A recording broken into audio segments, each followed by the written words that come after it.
Une petite prise de sang très simple et je vous marque mesure ou dosage des anticorps anti-coronavirus. Et ça s'appelle au-dessous antiprotéine N comme normal. Et au-dessous, mesure, dosage des anticorps antiprotéine Spike. Tout le monde a entendu parler de la Spike. Avec le vaccin. Hein. Voilà. Mais si vous attrapez le coronavirus, vous pouvez avoir un taux d'anti-Spike élevé.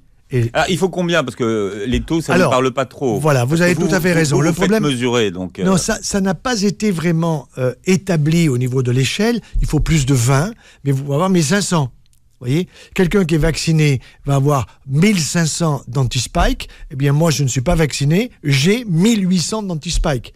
Mais j'ai aussi l'anti-N. Donc, il y a deux types d'anticorps. Ça, c'est très important.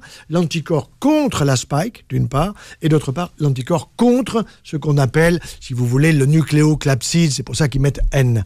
Donc, ça, c'est très important à bien comprendre parce que si vous me disiez, dois-je être vacciné? Je vous dis, attendez, d'abord, petite prise de sang. On va voir si vous avez eu la Covid. Vous me dites non, je ne l'ai pas eu. Vous pouvez l'avoir eu sans symptômes.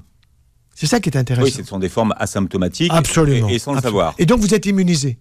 Donc, être immunisé, c'est être vacciné. Si vous êtes vacciné, je vous immunise. Mais si vous avez attrapé la maladie, vous êtes immunisé par l'intermédiaire même de la maladie que vous avez développée. Voilà, c'est aussi simple que ça. Vous comprenez? Donc, vous faites